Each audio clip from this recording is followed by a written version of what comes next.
Bonjour, dans cette vidéo, nous allons voir comment configurer l'accès distant à ClickStalk via un VPN. On a déjà fait la même vidéo qui inclut l'installation et la configuration de toute l'application. Cette vidéo est la version courte, elle n'inclut que la partie VPN. Il faut noter que plusieurs solutions VPN existent dans le marché et ils sont des produits tierces. En aucun cas, on est affilié avec eux et nous ne pouvons pas fournir un support pour les problèmes liés au VPN. La solution qu'on va utiliser est gratuite. Donc, j'ai deux machines. Donc, j'ai une machine cliente locale et j'ai un serveur distant qui n'est pas accessible via Internet. Pour connecter au serveur, donc, je vais utiliser TeamViewer.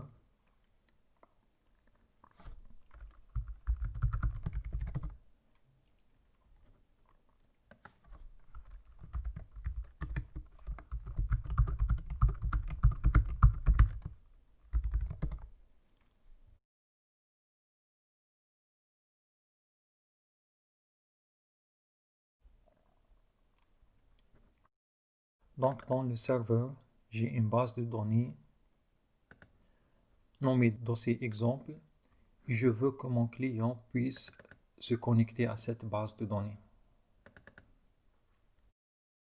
Ce que je dois faire, je dois installer le client VPN dans ma machine locale et dans la machine serveur. Donc pour VPN, donc on va utiliser Admin VPN.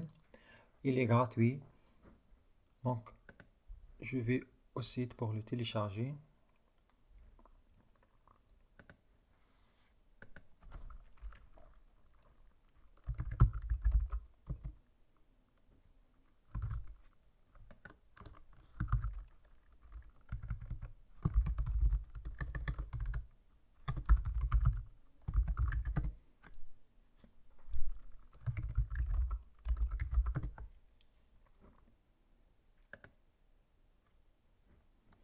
Donc vous pouvez voir sur le site les conditions d'utilisation et la politique de confidentialité.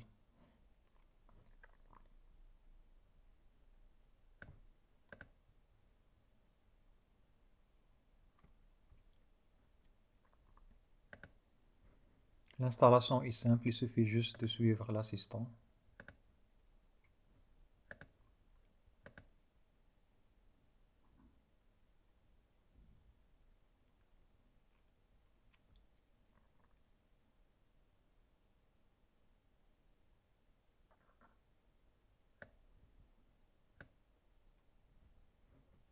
Ok, voilà, c'est installé. Je vais faire la même chose sur le poste client.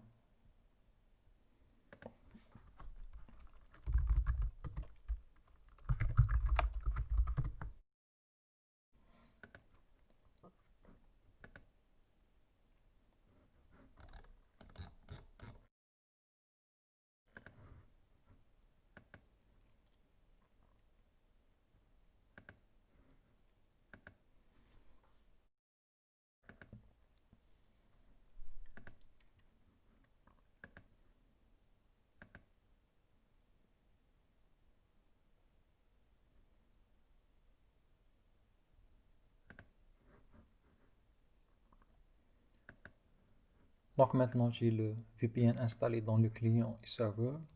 Pour pouvoir les connecter, je dois en premier lieu créer un réseau. Donc dans la machine serveur, je clique sur créer un réseau. Je spécifie un nom pour le réseau. Par exemple, ClickStalk démo et je spécifie un mot de passe.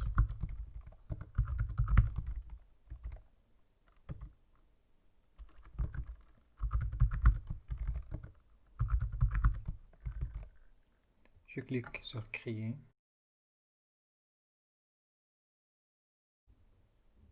Le réseau est maintenant créé. Dans la partie client, je fais rejoindre un réseau. Je spécifie le même nom de réseau et le même mot de passe.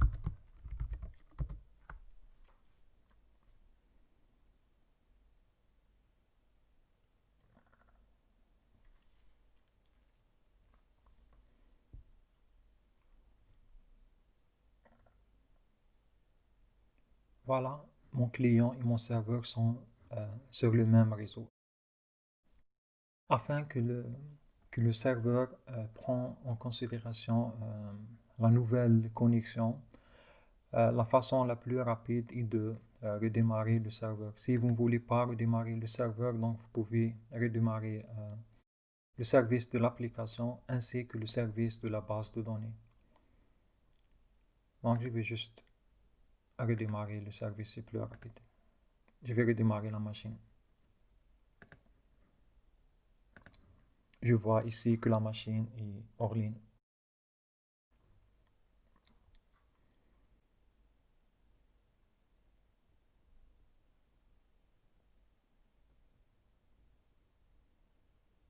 Voilà, la machine est à nouveau en ligne. Si je rafraîchis maintenant la liste des serveurs, je vais trouver mon serveur.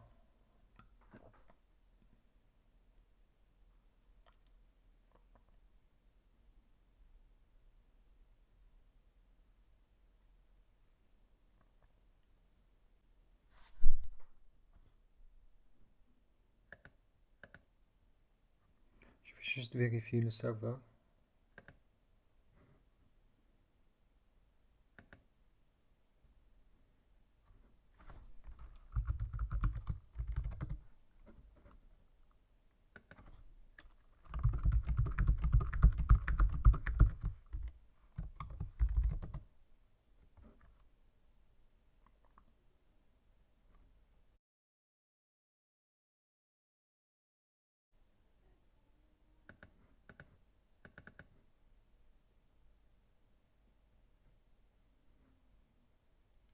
Tout semble fonctionner correctement. Je vais refaire.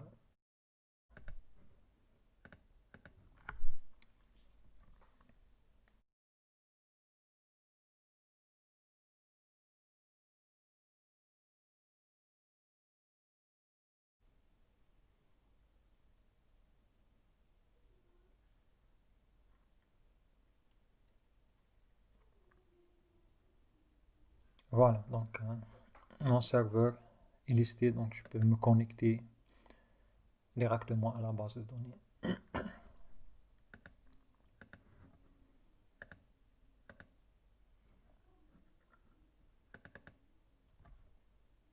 Ça va fonctionner comme si le serveur est connecté directement à mon réseau local.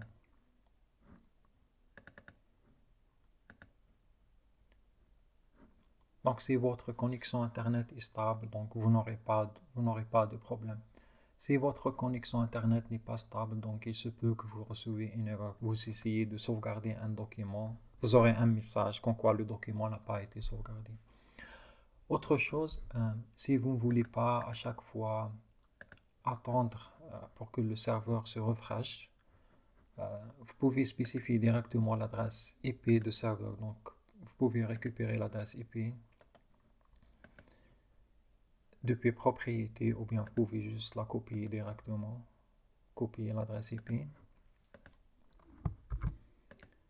Le numéro de port c'est 6723, mais vous pouvez toujours le vérifier au niveau de serveur. Donc c'est le 6723.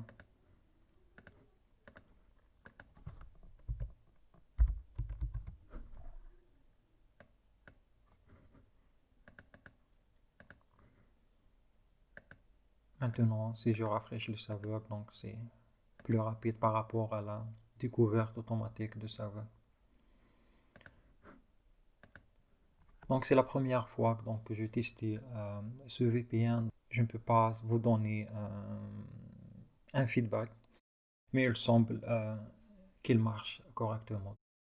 Si vous observez des anomalies, n'hésitez pas à nous contacter. C'est la fin de cette vidéo. Merci.